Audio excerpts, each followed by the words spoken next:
어느 신발 회사에서 이제 아프리카에 새로운 지사를 내기 위해서 두 명의 사원들이 이제 아, 출장을 보냈어요. 두 명의 사원이 이제 아프리카에 가서 시장을 보고 와서 보고를 했는데, 한 직원은 아프리카 사람들은 신발을 안 신습니다. 아예 신발을 안 신고 다니기 때문에 아프리카에 신발을 팔 수가 없습니다. 이렇게 보고했고, 한 직원은 아닙니다. 아프리카 사람들은 신발을 안 신고 다니기 때문에 우리 회사 신발을 팔면 무궁무진합니다. 그 아프리카는 아주 새로운 시장이 될 겁니다. 이렇게 보고했다고 그래요. 똑같은 아프리카를 보고 왔는데, 어떤 사람은 신발을 안 신으니까 신발을 팔 수 없다고 말하고, 한 사람은 신발을 안 신고 있기 때문에 앞으로 신발을 얼마든지 많이 팔 수가 있는 잠재적으로 무한한 시장입니다. 이렇게 보고했다는 거예요.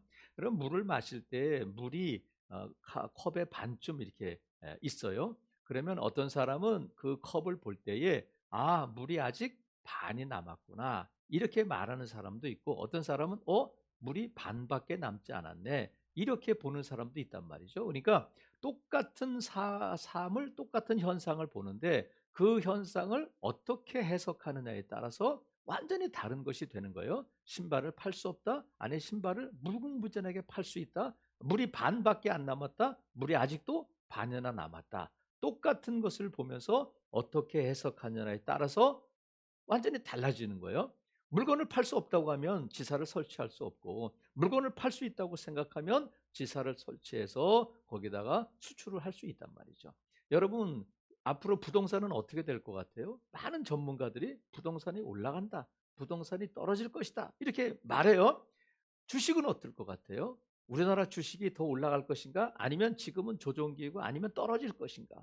전문가마다 다르단 말이죠. 어떤 사람은 부동산이 올라간다 그러고, 어떤 사람은 주식이 올라간다 그러고, 어떤 사람은 부동산이 떨어진다고 그래. 부동산, 주식은 그렇다 치고 여러분의 인생은 어때요?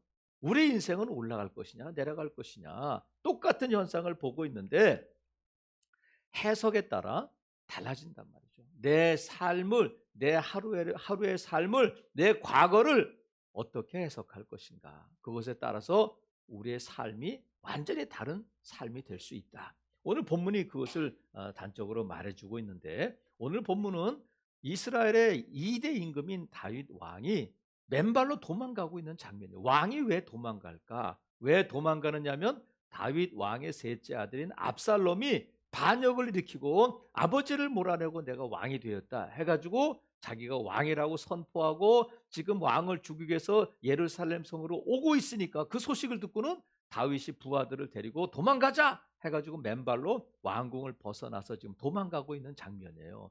그러면 도망갈 때 백성들은 울고 하고 있는데, 이상하게 한 남자가 다윗을 따라오면서 막 저주하고 돌을 던지고 막 이 먼지를 날리고 먼지를 뿌리고 하는 사람이 있었어요. 그 사람의 이름이 시므이인데, 시므이가 왜 이렇게 저주하냐면, 왜 이렇게 말하냐면, 시므이는 누구냐면 다윗 이전에, 다윗 앞에 왕을 했던 이스라엘의 초대 임금인 사울 왕의 문중 사람이야. 그러니까 사울 왕을 이어서 사울 왕조가 계속되어야 하는데, 갑자기 다윗이 끼어들어 가지고 사울 왕조가 무너지고 다윗이 왕이 되니까, 지금 이 다윗 왕과 같은 베냐민 지파에 속해 있던 이 시므이가 다윗이 도망가는 것을 보고는 막 저주를 하고 있단 말이죠. 그래서 시므이는 지금 이 다윗이 이렇게 도망가는 것을 어떻게 해석하느냐면, 7절 8절에 그렇게 나와요. 시므이가 저주하는 가운데 이와 같이 말하니라. 이건 자기가 이 지금 오늘 현실을 어떻게 해석하느냐면, 피를 흘린 자여, 사악한 자여, 가거라. 사울의 족속의 모든 피를 여호와께서 내게로 돌리셨도다. 그를 이어서 내가, 그는 사울 있잖아요. 그를 이어서 내가 왕이 되었으나 여호와께서 나라를 내 아들 압살롬의 손에 넘기셨도다. 보라, 너는 피를 흘린 자이므로 화를 자초하였느니라 하는지라. 이것이 시므이의 해석이야. 다윗이 지금 쫓겨가고 있는 이 상황을 시므이는 어떻게 해석하느냐면, 네가 사울의 뒤를 이어서 사울 왕조가, 내가 왕이 될 자격이 없는 자인데 왕이 되어서 피를 너무 많이 흘렸기 때문에 하나님께서 너를 패하고 네 아들 압살롬의 손에 그 왕을 넘겨준 거야 하면서 저주하는 거야. 이건 시므이가 지금 다윗의 삶을, 다윗의 지금 오늘의 삶을 해석하는 관점이에요. 그런데 이렇게 지금 다윗이 도망가고는 있지만 왕이거든요.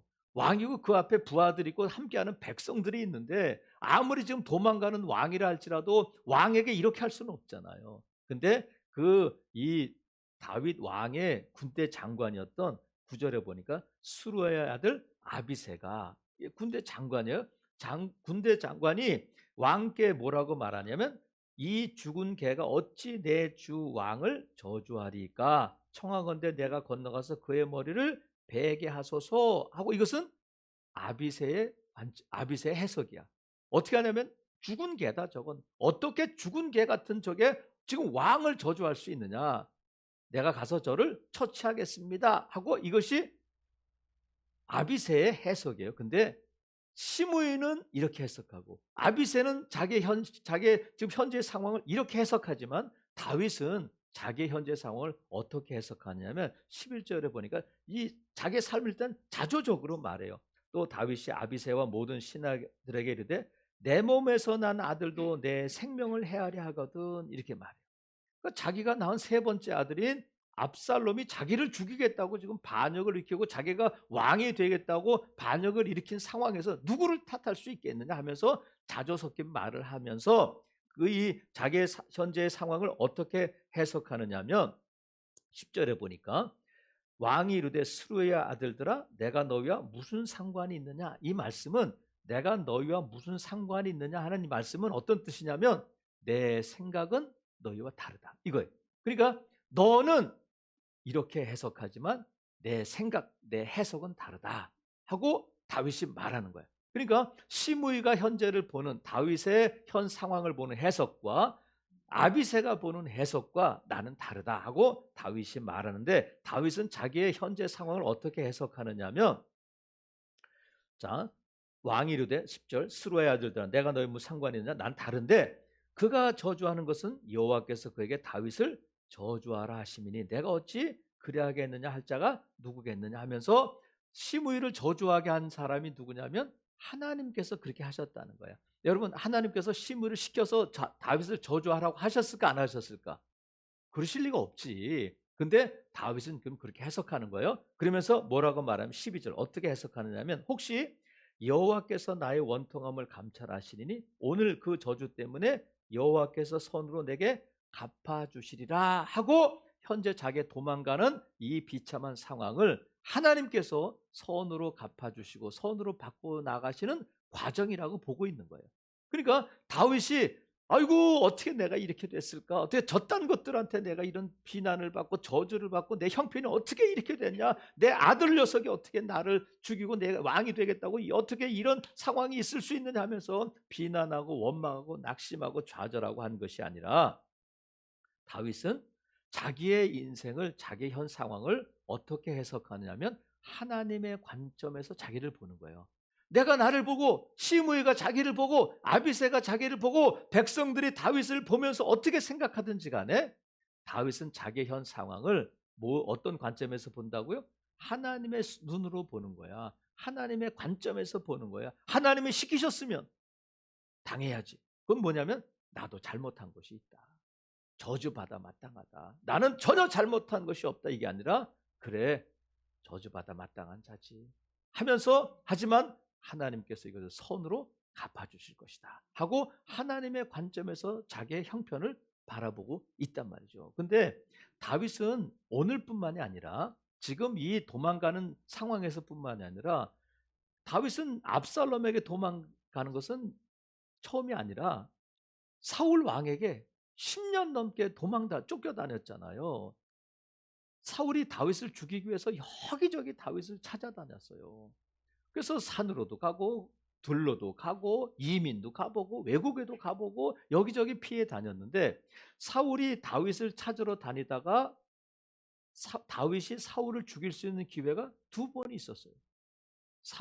다윗이 사울을 죽일 수 있는 두 번의 기회가 있었는데 사울을 죽이면 이제 지긋지긋한 도망자 신세를 면할 수 있어요. 그리고 왕이 될 수도 있어요. 왜? 하나님께서 그에게 기름 부으셨기 때문에 사울의 뒤를 이어서 다윗이 왕이 되는 건데, 다윗이 사울을 죽일 수 있는 기회가 왔을 때에 그 상황을 오늘 아비새가 나온 것처럼 아비새가 다윗에게 뭐라고 말하냐면, 하나님이 오늘 당신의 원수를 당신의 손에 넘기셨나이다, 이렇게 말해. 그러니까 하나님께서 이 일을 당신의 손에 사울을 넘겨주셨다는 거예요. 그러니까 임금님, 다윗은 가만 계시고 내가 가서 저 원수를 한 칼에 죽여버리겠습니다, 이렇게 말해요. 그러니까 지금 아비새의 해석은 뭐냐면, 하나님께서 사울을 다윗의 손에 넘겨주셨구나 하는 것이 아비새 해석이야. 근데 다윗의 해석은 달라요. 뭐라고 말하냐면,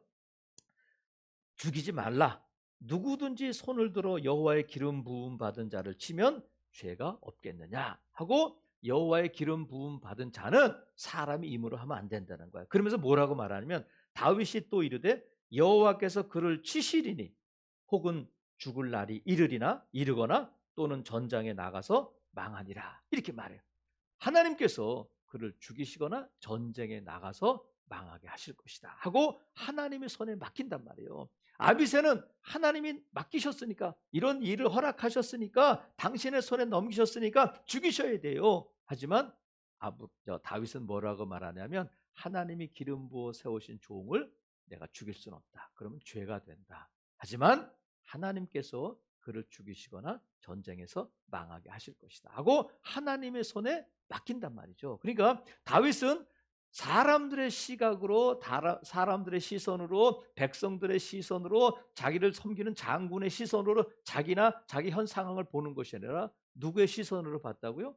하나님의 시선, 하나님의 관점에서 자기의 상황을 해석하고 있단 말이죠. 그래서 하나님은 다윗을 누구라고 평가하고 계시냐면, 내 마음에 합한 자라는 거야. 내 마음에 합한 자다. 내 마음에 합하다는 것이 뭐냐면, 하나님 밑에, 하나님 뒤에, 이런 뜻이에요. 그러니까 늘 다윗은 하나님 밑에, 그러니까 다윗 위에는 누가 있다는 거예요?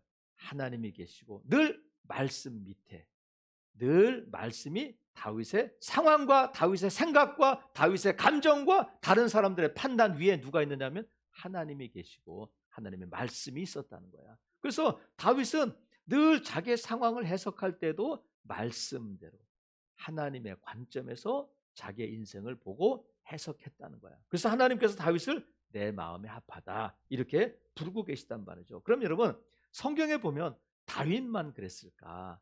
아니에요. 다윗만 그런 것이 아니라 다윗보다 거의 1000년 전에 살았던 한 사람도 이렇게 자기의 인생을 해석했어요. 형들이 자기를 팔았어요. 형들이 자기를 팔아서 애굽으로 팔려갔는데, 애굽에 팔려가서 종살이를 했어요. 10년 동안 종살이를 했는데, 11년 동안 종살이를 했는데, 여러분, 종살이를 했는데 그 마음이 어떻겠어요? 그 사람 이름이 요셉이잖아요.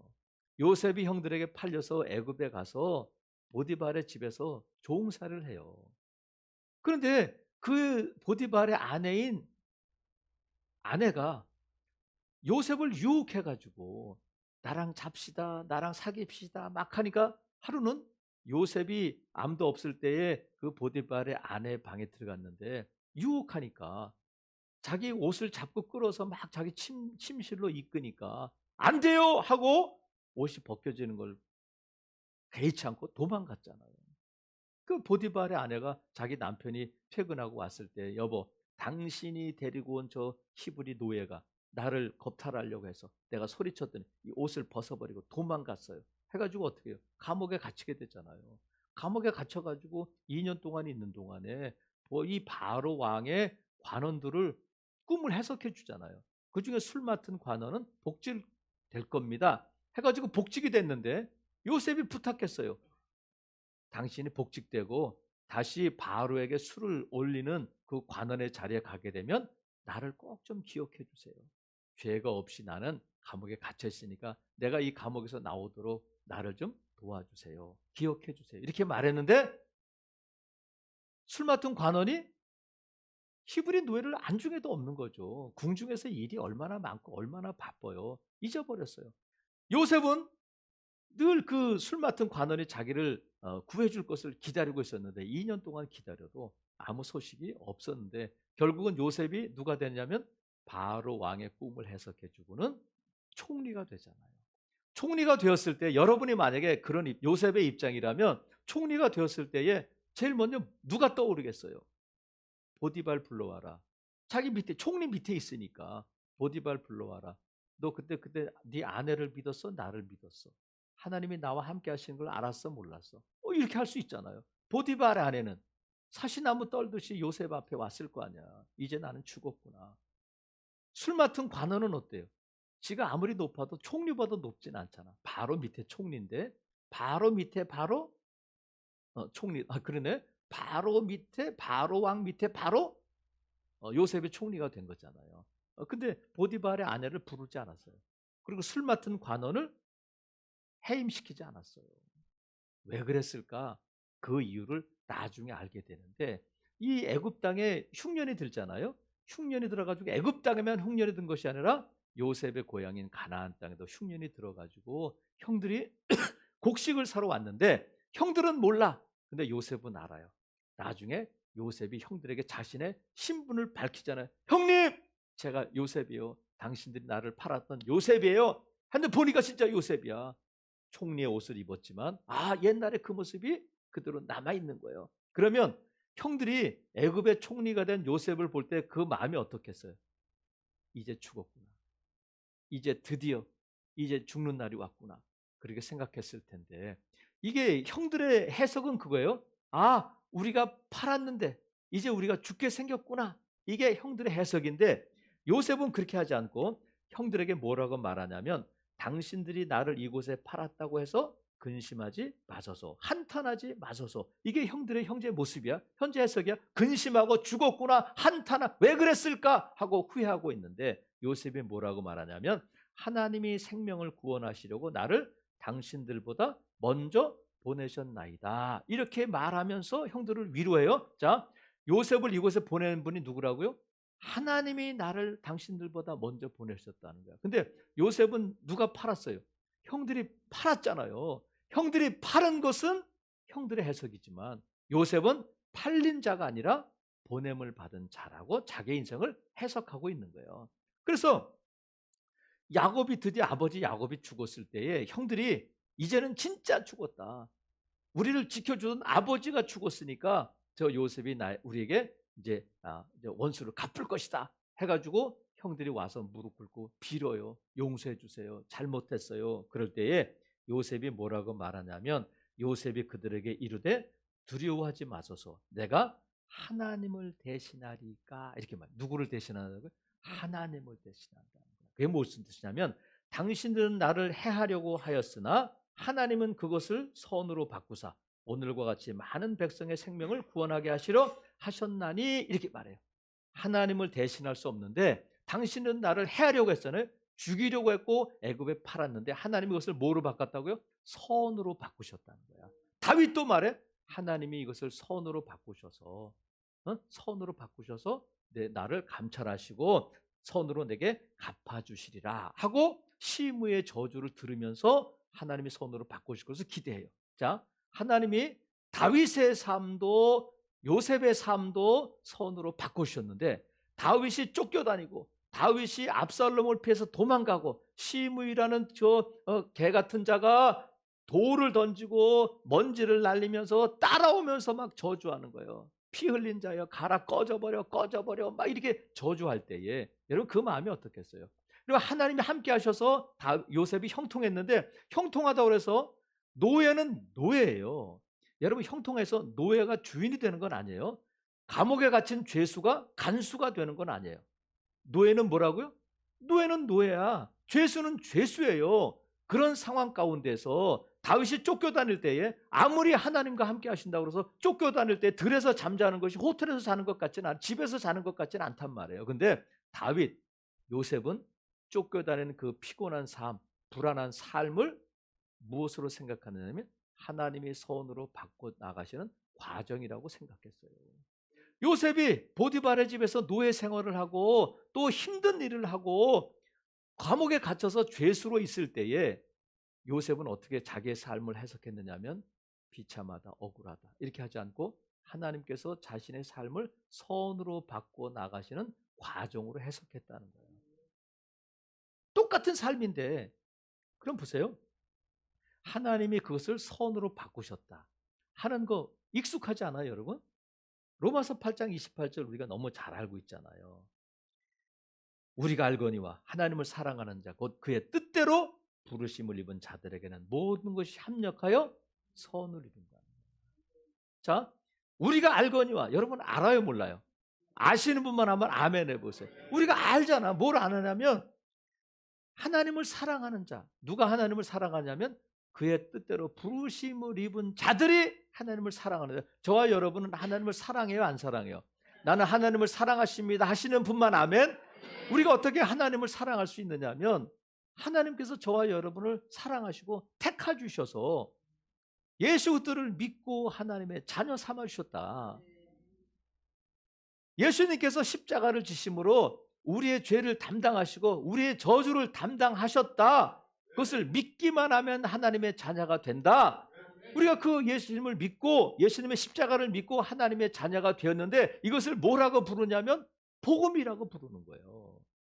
죄인이었고 저주 가운데 있던 자가 예수 그리스도를 믿고 하나님의 자녀가 되어서 저주받은 자가 복된 자로 바뀌었다 하는 것을 우리가 복음이라고 부르잖아요. 우리는 죄 가운데 있었고 저주 가운데 살고 있었는데 오늘 하나님이 우리를 부르시고 예수님을 믿는 믿음을 주시고 예수님이 나의 죄를 위해서 나의 저주를 다 십자가에서 담당하셨구나 하고 내 저주가 예수님의 십자가에 다 옮겨졌음을 믿고 우리 주님께서 그 의를 우리에게 주셨음을 믿는 순간 저와 여러분의 저주는 다 예수님께 옮겨간 줄로 믿습니다.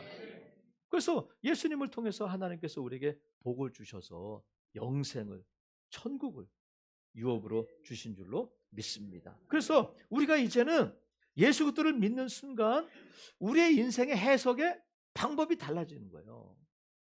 사람이 뭐라고 하든지 간에 시대가 나를 뭐라고 부르든지 간에 내 친척이 나를 뭐라고 부르든지 간에 내 인생을 어떻게 해석해야 되냐면 복음으로 해석해야 된다는 거예요. 한번 따라하겠습니다. 복음으로 해석하자. 복음으로 해석해야 돼. 그래서 여러분 보세요. 사람들은 여러분을 볼 때 생각이 있을까 없을까?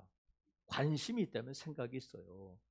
근데 사람들은 저와 여러분은 어떻게 생각하고 판단하냐면 자기 생각대로, 자기 경험대로, 자기 지식대로 하는 거예요. 여러분은 성공한 사람이야? 실패한 사람이야?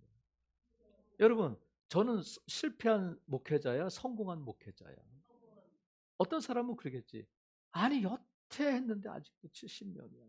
그럴 수 있잖아요. 나이가 몇 살인데 아직도. 그럴 수 있잖아요. 여러분의 삶을 볼 때 아니 맨날 기도하고 맨날 새벽 기도 나가고 예배한다면서 아직도 그 전세 사는 거야? 아직도 애들이 그래? 이렇게 말할 수 있어요. 어찌 보면 저주받은 인생이었고 실패한 인생 것 같지만 이제는 우리가 사람들의 말대로 내 인생을 해석하는 것이 아니라 뭐로 해석한다? 복음으로 해석해야 된단 말이죠. 그럼 복음으로 해석하는 것이 뭐겠어요? 여러분, 다른 사람들은 나를 다 실패한 자라고 부른다 할지라도 하나님도 나를 그렇게 부르실까? 아니에요. 여러분, 예수 그리스도를 믿는 사람들에게는 실수는 있지만 실패는 없어요. 한번 따라해 보겠습니다. 실수는 있지만 실패는 없다. 우리는 끊임없이 실패했다고 생각하고 내 인생 실패했다고 생각하지만 안 그래요. 예수 그리스도 안에 있는 자들에게는 결코 실패가 없어요. 실수는 있을 수 있어. 왜냐하면 하나님께서 그 실수를 통해서 합력하여 선을 이루실 것이기 때문에 예수 그리스도를 믿는 자들에게 실패는 없단 말이죠. 그래서 여러분 보세요. 잠언 24장 16절에 보면 의인은 7번 넘어질지라도 다시 일어난다, 못 일어난다? 일어난다. 의인은 7번 넘어질지라도 다시 일어난다. 어떻게 그것이 가능하냐면 시편에 보면 이런 말씀이 있어요. 여호와께서 사람의 걸음을 정하시고 그의 길을 기뻐하시나니 그는 넘어지나 아주 엎드러지지 아니함은 여호와께서 그의 손으로 붙드십니다. 아멘. 어떻게 의인은 7번 넘어져도 다시 일어날 수 있느냐면, 넘어져도 아주 그냥 자빠지지 않느냐면 여호와께서 의의 오른손으로, 그의 손으로 붙들고 계심을 믿으시기를 바랍니다. 그러니까 사람들은 모르잖아요. 사람들은 모르지만 여러분, 다시 일어날 수 있으면 실패가 아니야. 하나님이 여러분을 붙들고 계시기 때문에 우리는 다시 일어날 줄로 믿습니다. 왜냐하면 하나님은 나의 아버지시고, 하나님은 나를 사랑하시고, 하나님은 오늘도 살아계시고 역사하시고, 하나님은 저와 여러분을 사랑하시기 때문에 저와 여러분을 통해서 하나님의 뜻을 이루어 가시는 거예요. 이 모든 우주 만물과 모든 역사가 하나님의 능력의 손 안에, 하나님의 주권 아래 있음을 믿습니다. 하나님의 주권 아래, 하나님의 능하신 손 아래 있다는 거예요. 그래서 하나님은 베드로를 통해서 우리에게 뭐라고 말씀하시냐면, 하나님의 능하신 손 아래서 겸손하라. 때가 되면 너희를 높이시리라 말씀하셔서, 자, 하나님의 능하신 손 안에서 뭐 하라고요? 겸손하라는 거야. 네가 네 마음대로 하고 네 마음대로 해석하지 말고, 내 인생 왜 그래 비난하거나 비판하고 낙심하고 넘어지지 말고 겸손, 잠잠히 있어봐. 하나님을 기대해. 그러면 때가 되면 하나님이 너를 높여주실 거야. 이게 베드로전서 5장 6절 말씀인데, 7절이 뭐냐면, 우리가 너무나도 잘 알고 있는 것처럼 너희 염려를 다 주께 맡기라. 이는 그가 너희를 돌보십니다. 이 말씀이 7절에 나오는 거예요. 여러분, 하나님의 능하신 손 아래서 겸손하라. 때가 되면 너희를 높이시리라. 그러니까 너희 염려를 어떻게 하라고? 다 주께 맡기라는 거야.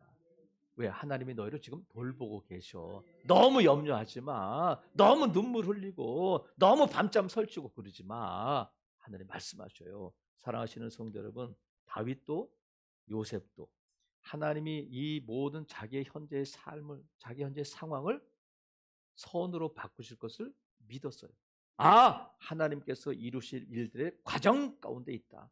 하나님이 손대셔서 실패한 것이 있을까 없을까? 없어요. 하나님의 사랑은 후회됨이 없고, 하나님의 부르심에는 후회하심이 없다는 거야. 하나님께서 저와 여러분을 부르시고 예수 그리스도를 믿고 하나님의 자녀 삼아 내가 아버지야 말씀하신 것은 한 번도 하나님이 저와 여러분의 아버지가 되신 것을 후회한 적이 없으심을 믿으시기를 바랍니다.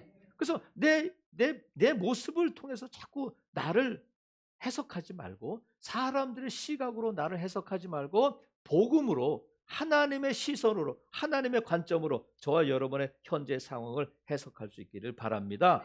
인생은 뭐라고요? 해석이다. 한번 따라해 보세요. 인생은 해석이다. 인생은 해석이에요. 그래서 오늘 저와 여러분의 오늘 모습이, 사람들이 뭐라고 하든지 간에 실패했다, 안 돼, 할 수 없어, 하지만 우리는 뭐냐면, 하나님이 도와주시면, 하나님이 능력 주시면, 하나님이 선으로 바꾸시면 될 줄로 믿습니다. 이렇게 인생을 해석해 나가야 된단 말이에요.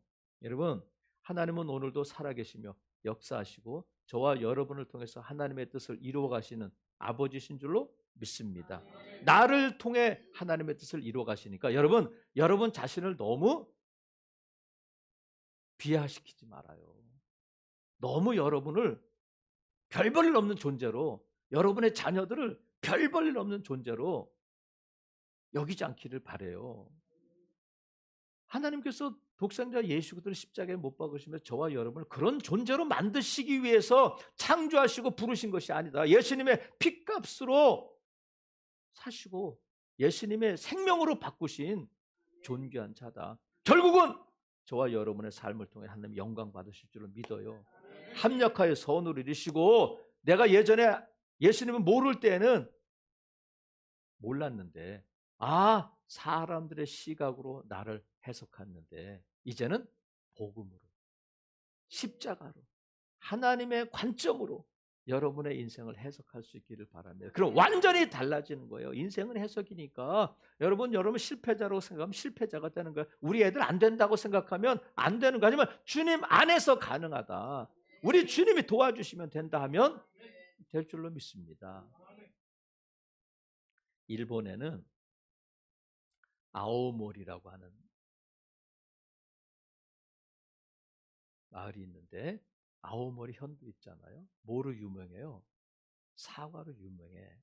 아오모리가 이 사과로 유명해서 아오모리 사과도 있잖아요. 근데 1991년도에 이 아오모리에 큰 태풍이 불어가지고 이 과수원의 사과가 다 떨어졌다는 거예요. 그러면 여러분 그의 농사는 망친 거야, 성공한 거야? 망친 거지. 과수원의 사과가 다 떨어졌으니까. 이제 그의 농사 망치고 이제 쫄딱 망하게 생겼는데 어떻게 하면 좋을까? 이제 막 떨어진 사과를 붙들고 한탄하고 한숨 짓고 한 것이 아니라 그 중에 한 사람이 그랬다는 거야. 여러분 다 떨어진 것이 아니라 아직 남아있는 게 있을까 없을까? 아직 붙어있는 게 있었다는 거야. 그래서 그 사람이 그 붙어있는 사과를 따가지고 뭐라고 이름을 붙였느냐면 합격사과라고 이름을 붙였대요. 무슨 사과? 합격사과.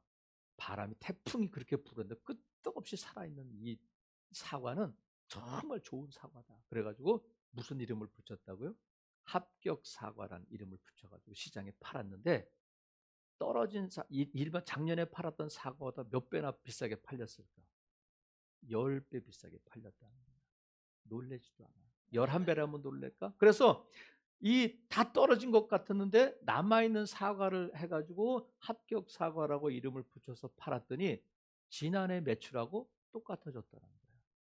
여러분 떨어진 것을 바라보고 내 인생 떨어졌다 이제 끝났다 했으면 그 인생은 끝나는 거야. 하지만 남아있는 것이 있고 아직 붙어있는 것이 있고 이것을 통해서 어떻게 일하실까 하는 것을 기대하고 그럼 보세요. 저와 여러분은 불합격이야 합격이야? 여러분 합격 사과야. 합격 사과예요.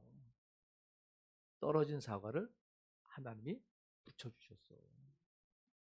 그러니까 여러분 떨어진 것을 바라보고 내 인생 떨어진 인생이라고 해석하면 쓸모없는 거야.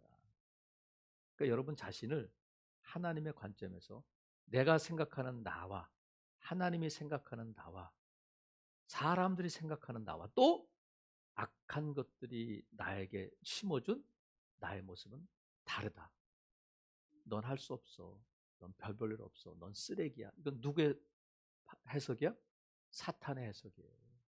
근데 여러분들이 하나님의 관점에서 복음으로 여러분의 인생을 여러분의 자녀들의 인생을 해석할 수 있기를 바랍니다. 그래서 넌 존귀한 자야. 넌 잘 될 거야. 하나님이 널 사랑하셔. 하나님께서 널 통해서 일하셔. 하나님께서 너를 통해서 영광 받으셔.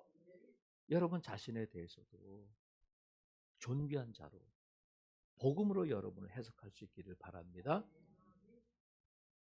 그래서 오늘 하루아침에 되는 게 아니에요. 지금 내 삶이 합력하여 선을 이루시는 과정으로 가는 과정이라면 이 생각을 자꾸 바꿔나가는 훈련과 연습을 해야 돼요. 낙심될 때 있잖아. 하지만 다시 복음으로. 한번 따르. 다시 복음으로.